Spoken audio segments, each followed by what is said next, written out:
So, hello and welcome to episode 36, I believe, of the Renny Show. Can you believe we've got to episode 36, Jenny? How crazy is that? No.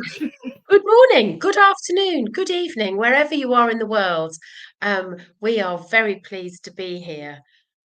Absolutely, we are. And as always, full disclosure, we are actually pre-recording this episode because I'm going to be across the other side of the pond when we should be broadcasting on Wednesday. And with the time difference, we figured it was best to pre-record. But as ever, you get us live and unedited and completely surprise questions that we will just see where it goes. So if you're listening, hope you enjoy the ride and do pop some comments or pop us a message or pop us any questions because we'd love to include your questions as well. So let's make a start then, Jenny. So my first question for you, and you may specifically have one already, but just in case you haven't, what would be your life motto or your kind of personal mantra? Oh, that's so tricky. What's my life's motto? Um, I think I probably have more than one. Of course, Yeah, I have more than one. Why would you only choose one?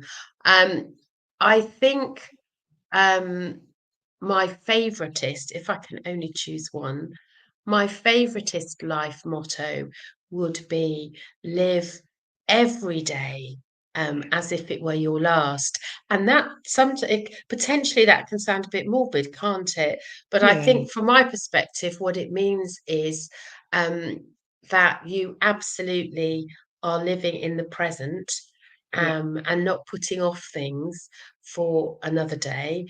And you make the most of the here and the now, because yeah, it can be so easy, can't it, to think about, oh, I'll do that when I am.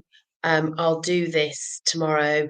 yeah, I'll when I'm thinner, when I'm more prepared, when I've got everything, all my ducks lined in a yeah, row, then I'm going to do X, Y, and Z.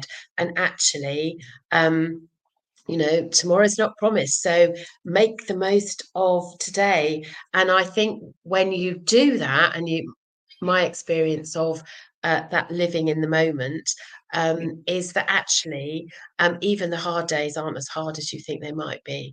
So I think that, yeah, living each day to the max is my number one. There are others, but I'll Yes. be good and compliant. Stick to one. Just the one, Mrs. Wembley. Yeah, I love that, Jenny, and it's just so true, isn't it? When you can really live your life in a place where you're living for every day and making the most of it, it really is magical because it has so many other impacts. It helps you to let go of some of the things that actually don't matter quite as much as you think they do, and it just means so much and has such an impact on your life, I think. And I would say I'm the same as you. I've definitely got more than one, but the one I would highlight actually I think ties in quite nicely with that, and it's the motto I use in my business, which obviously represents me and is all led by me. But it's to live your life by design, not by accident. And I think that's the same kind of thing because it's living each day with purpose and trying not to drift, trying to be in charge of deciding what you want to do with your life and do it, and not settling for second best just because you think that's the only option you have. I think knowing that we have choices is really important in life, and I think that was certainly something for me where I didn't believe I had a choice. Years ago, I just thought you had to put up with whatever life threw at you. And yes, you do have to take what comes, but you can be purposeful about it. And that's been the biggest difference that I've made for me in my life, hence the live your life by design, not by accident. So, yeah. Absolutely. And I love that. It's one of the things I say a lot. Funny, we say the same kind of things, Funny don't that. we? I wonder why that is. Funny that is that, you always have a choice. Even Yes. when you think you don't, you always have a choice. And doing nothing is still a choice. Yes, it is. So Yeah. that made a huge impact on me, when I first heard it, as you know, it as part of kind of, personal development many Yeah. years ago now, but it never hurts for repeating, does it? Yeah, Because I absolutely. think sometimes when life's tricky, and it can be tricky, Yeah. you know, you can it's easy to forget. So Yes. yeah. Fabulous mottos. I would love to ask our listeners, if they've got any mottos that they live by that they would like Oh, to share with yes. us, then that would be fabulous. I'm always curious, about people's mottos. Yeah, So that would be great to my know. yeah, my first question for you is, you may have noticed that I'm not in my usual space today. I'm on a retreat, a business retreat, so it's a combination of learning and growing and stretching, and also some downtime and reflection time and space just to be, Yeah. which is fabulous. So my question is about resting and recharging, Mhm. Rachel.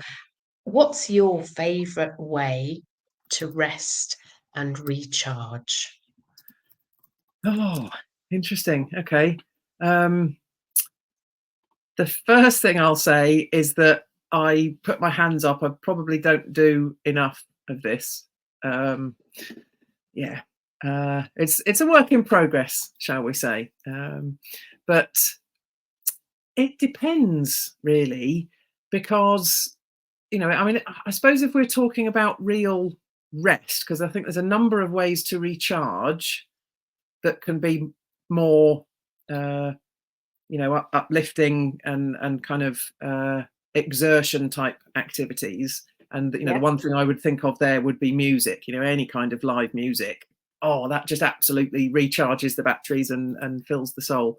But in terms of resting, um, I mean, it's probably a fairly obvious choice, but having a spa day or a spa afternoon, something like that, where you don't have your phone with you and you just have an opportunity to relax and not have to worry about anything else. And you don't have to cook, you don't have to wash up. It's that opportunity to get away from the daily routine of all the different responsibilities that you have, and to just take a pause from all of that is really, really powerful. And for me, I definitely like that way of doing it.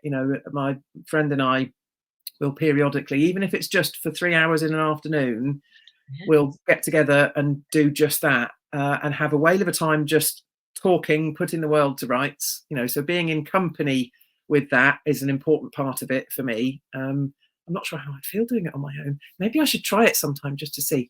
But I like the companionship side of doing it with somebody. But yeah, that would definitely be right up there as a choice for me.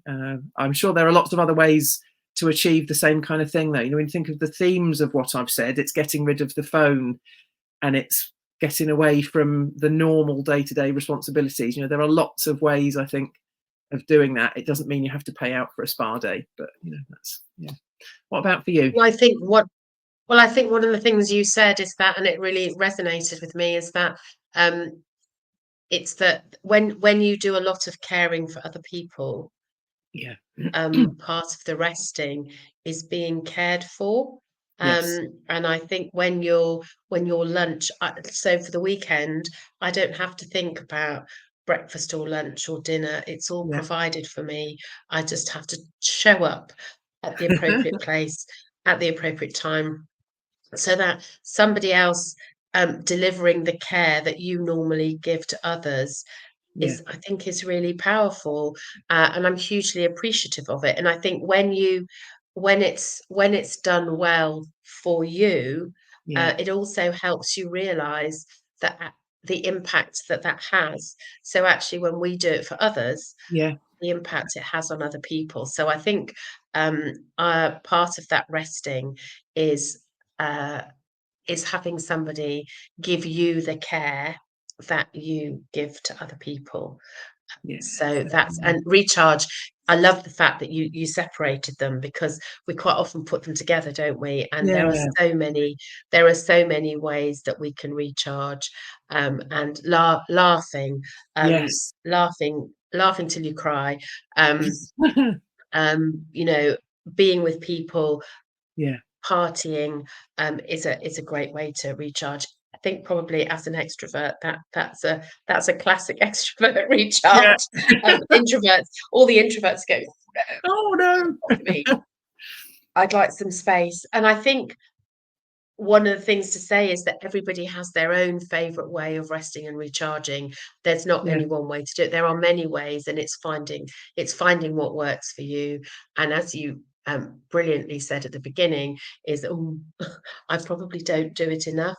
I Yeah. think most of us don't do it often enough, Yeah.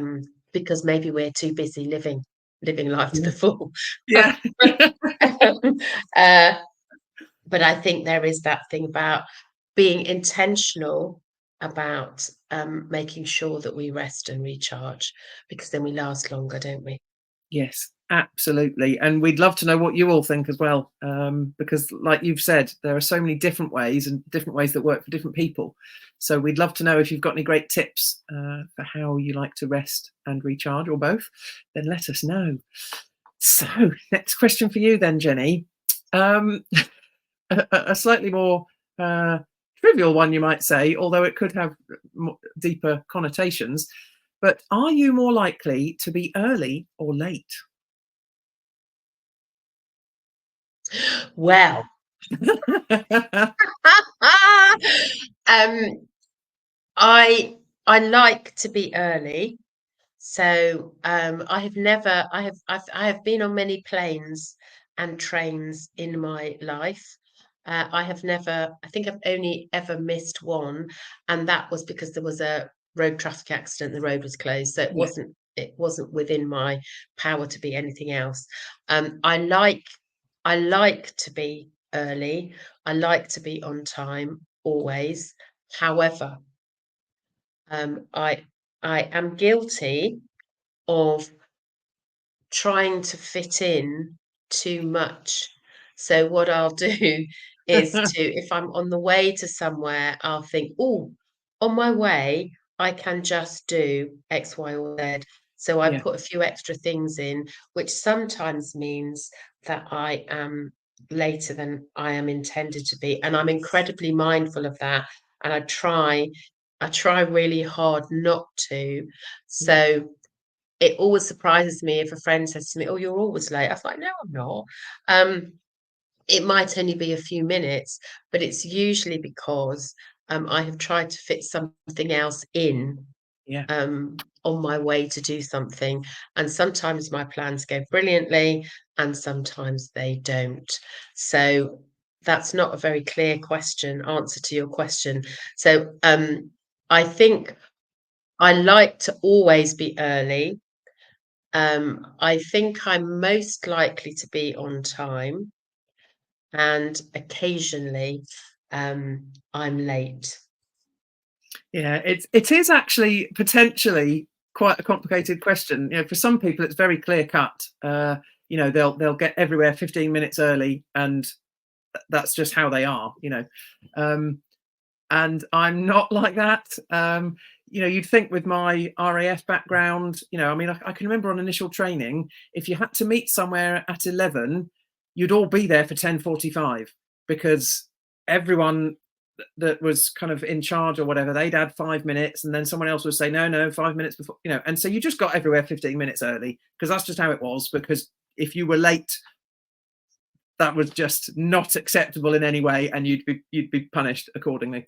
Um, so you'd think that I would always be early everywhere, and I'm really not. I have a real thing. I really like to be on time. I really hate it, and I use the word hate. I don't use that word very often because I feel it's a very, very strong word. I do hate being late. If I've said to someone I'm Yeah, going to be there at 11 o'clock and I arrive at 5 past, I hate it. I feel, you know, it you know, it causes physical reaction. You know, I really hate it. But like you, I probably do try and pack too much in beforehand, which leads to then leaving the house late, and then you have a stressful journey because you're desperately trying to catch up time on or not make it any worse. So I do have a bit of a tendency, I think, sometimes to turn up a few minutes late here and there, but and certainly as I've got older, I make much more of an effort to be on time at the very least. You know, that's definitely my aim. You know, I don't like being late. I don't accept that most of the time that being late is an okay thing for me to do. So I want to be on time, but yeah, I don't always achieve it.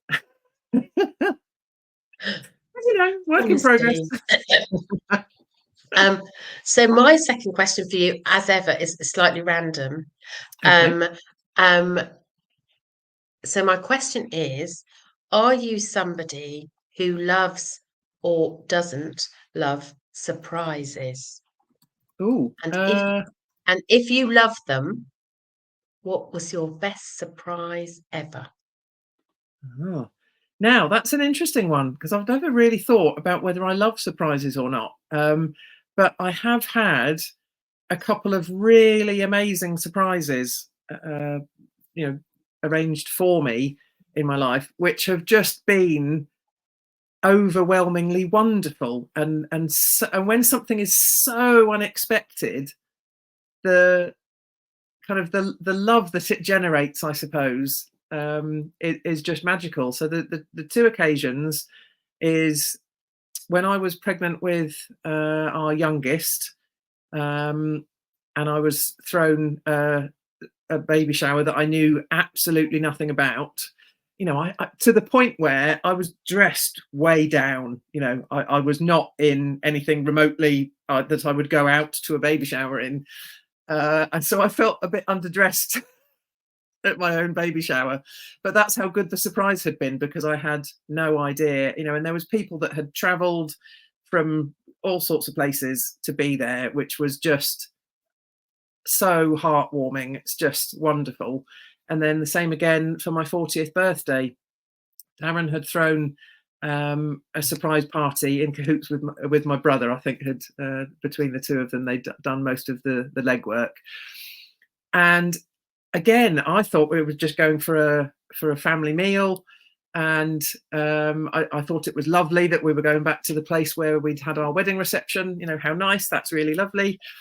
And then I walk in and there's all these people, and just the joy from that brought was just incredible. So I think hands down, I would have to say I am someone who loves surprises, although it's not something I've particularly ever acknowledged about myself. But yeah, I would have to say I do, because when I've had them, they've been magical.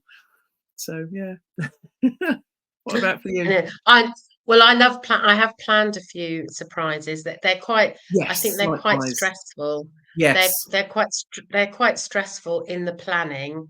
yes, Not least of which because you have to lie. And I'm not usually a yeah, fan of fibs. So that creates a bit of stress. But when you know that you're telling fibs for a really good reason, yeah. um, uh, that's great. So I've done some great. I think my favorite surprise ever was going. It was one that obviously I planned. So my daughter-in-law and I planned a surprise visit. So uh, to America for Christmas. Oh So wow. it was when I can't remember Philip. I think we had been going to cut this. We'd been going to do Christmas, and then it wasn't possible. Yeah. So we weren't, So it was a last minute. I'm coming. Don't tell him. Let's make it a surprise. And Oh wow. Ali had to pretend she was going to work to pick me up from the airport, and Philip was at home, and we videoed it, and I still have the video. I treasure it. Wow. And he said he knew because he'd sent me a text and I hadn't replied because I was on the plane. Yeah. So I think he suspected, but he didn't really know. Yeah. And we filmed Ali coming in, going, hi, and he's like, oh, hi, what, you're back from work, what's been going on? And I just went to the back of the sofa and I just put my hands over his eyes and I was like, guess who? And he said, I knew you were coming. I knew it in my heart you'd be here. I knew it. And I said, you didn't. But it was the joy of that Yeah. kind of, and as you say, it's the emotional connection, isn't it? It's that Yeah. the Yeah. joy of seeing people who you weren't expecting, the effort that people have made to be Yeah. there, Yeah. and the acknowledgement of kind of the love that is there. So I think it is such a I love surprises, whether Yeah. they're big ones or little ones. I love the whole thing about surprises.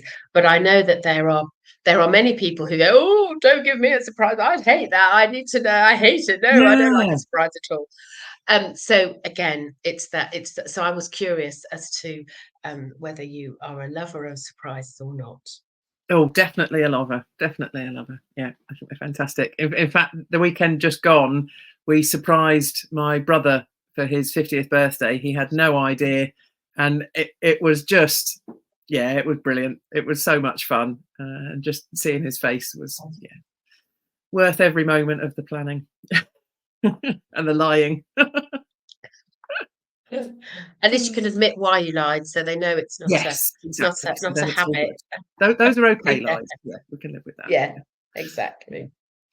Okay, so my next question for you then, or my last question for you is your definition of success now different than it was when you were younger?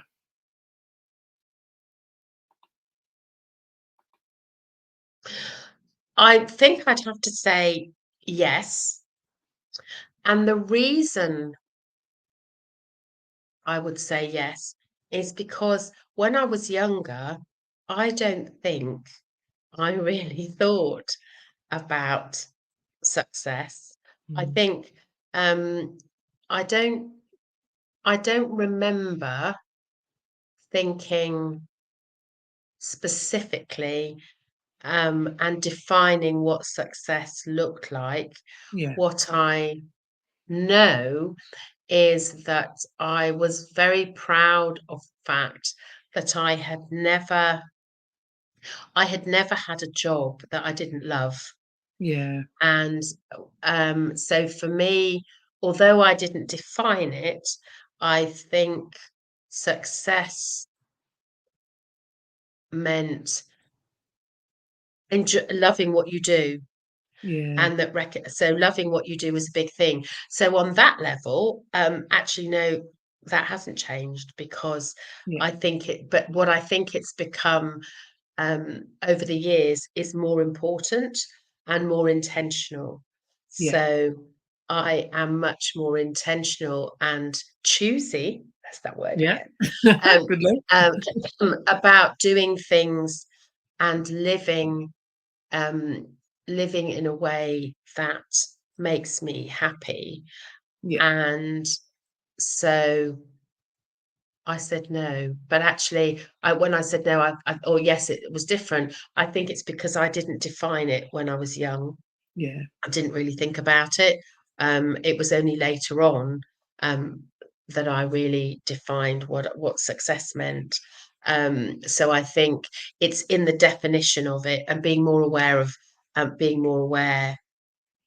what it means to me, so that I yeah, can make it happen. Whereas I think it was, to your point earlier, back to the beginning, it was probably it was an accidental way of being. Um, I yeah. kind of knew it, but I don't think people asked you back in the olden days about, No, about your definition of success. But maybe that was just me. yeah. No, I think you're probably right. I think for me, I think for a very long time, how I defined success for myself was really tied up in how others defined my success. So I can't say the same thing that I've always loved every job I've had, because in the early part of my Air Force career, the job I was doing as a weapons controller, I didn't love, and it led me to a breakdown. But I was so tied up in striving for that success, because the kind of the anticipated kudos, if you like, of achieving the success of qualifying as a controller, set you apart from others that didn't have the aptitude to do it. So even though I always felt I struggled with it, I did get to a point where I did feel comfortable with it, but I was striving really hard, trying to do something that really didn't suit me. It didn't suit my psyche. It didn't suit my personality. It didn't suit the way my brain works and the way my decision making works. So yeah, I think what I realized with hindsight, looking back, is that my definition of success was very much tied up, like I say, in what society expects, or the conditioning that we all go through in our lives from various sources, and that success was, I felt successful to be in the Air Force at all. So I felt like I was successful, but the actual job I was doing as a controller, I didn't feel successful at all. But I kept pushing because I was striving for that success, to be accepted, to be part of the group, to be, to belong. And what I realize now is I'm far more, self-awareness obviously makes a huge difference to everything in our lives, doesn't it? Huge. And what I realize now is that I wouldn't, if I was in a similar position again, I wouldn't keep pushing blindly. I would have a better understanding of myself, my limitations, my strengths, my weaknesses, and why the desire is there to do it. Is it me that wants to achieve it, or do I think I should achieve it because I'll then be accepted? And these days, my definition of success, similar to what you've said, is doing things intentionally and purposefully in line with what you want to do, the things that you're really driven and passionate about. So I don't regret any of it, because I think if I hadn't had that experience, perhaps I wouldn't understand myself now in quite the same way. So, I think, as with many challenges in life, there's more to be learned about yourself from the challenges, which, is a good thing in an overall sense. So, yeah, there you go. So my last question for you, what I love about this show is that so often, although neither Rachel or I know what the questions are going to be before we start, there often is a kind of theme. They kind of link together as if by magic. I just love it. So my final question for you, Rachel, is if you could meet your future self, Ooh. what gift would you ask her for? Ooh, okay. The first thing that comes to mind there, and it's because it's something that's been really important to me for a very long time, it's wisdom. Now, for a very long time, the Serenity Prayer has been something that's very, very important to me and close to my heart. And for anyone that doesn't know it, and this, you don't have to be religious to appreciate the Serenity Prayer. You can insert anything you like instead of the word God. But God grant me the serenity to accept the things I cannot change, courage to change the things I can, and the wisdom to know the difference. And it took me many years to understand what that wisdom really meant. And so, my future self, I would ask for the gift of wisdom to know and understand the things I need to let go of, and the things that I need to accept. Because I think when you can hit that point, I think it can be absolutely magical for the way that you live your life. So yeah, that would be for me. Yeah. And you know what she'd say, don't you? Go on. She'd say you already have that within you. Yeah, she would. Yeah, and that makes me feel quite emotional, actually. Oh dear. Yeah, yeah, definitely. That's really true. Yeah, Yeah. So and that, I think, that is why we do what we do, isn't it? That we absolutely. the gifts the gifts that we so often search for are always gifts that we have within. Yeah. We just sometimes forget that they're there. So we do. So, oh, sorry, Rachel. Sorry, not sorry. Um, so we often, I think, forget that we, Yeah, in our striving for success, in our striving to live our best lives, in our striving, we often forget that we look for external gifts and external validation, when in yeah. fact all the gifts that we need are within. We just have to find them.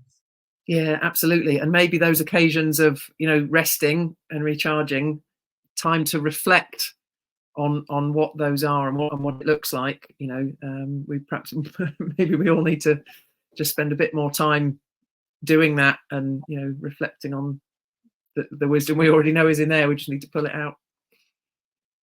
Yeah, powerful. Absolutely. And I did and the reason that question came today was because I was doing a meditation with the fabulous Shari Teigman this morning. So if you don't Amazing. know Shari, look her up, follow her. She is the most amazing coach. But yeah, that was so thank you, Shari, for that wisdom that Yeah, you absolutely. gave us here this morning, and that I have passed on. So that's a Yeah, great thing, isn't it? About absolutely. sharing what we learn, sharing the gift of self-awareness, Yeah, that keeps on giving. yeah. So when you did the meditation then, what gift did you ask your future self for? Well, it was a slightly different meditation. So they the our future self was giving us gifts. Okay. So it was the gift of release. What are you holding on to that's Yeah. holding you down, weighing you down? Powerful. It was the gift of fresh perspective. Wow. So what do you need to look at differently? Yeah. And the last thing was, what's the one thing that you need to take forward, to get you closer to being your future self? Yeah. Wow. That's And I'm going amazing. to post about it. I'm going to post about it on Monday. So you'll Fantastic. by then I'll have had time to process it all and share what I learned from that today. Oh, So that's an amazing. exciting post. Yes, I shall look forward to that, Jenny, and look out for that, folks. It'll be a good I one. know, exactly. Fantastic. Oh, Wow. Well, that was. I really enjoyed that. Even though I had a bit of a tear, I think that's really healthy as well. So lots of laughter and some tears as well. Always good. It's always such a pleasure to do this show with you, Jenny. So thank you once again for your company. It's been awesome. thank you for yours, and we hope that we have shared a little positivity and Yeah. some thought-provoking thoughts. As ever, that's why we do this show. We look forward to your feedback, and we hope that wherever you're listening in the world, that you have enjoyed the time that we've spent together. We love it. So Yeah. thank you, Rachel.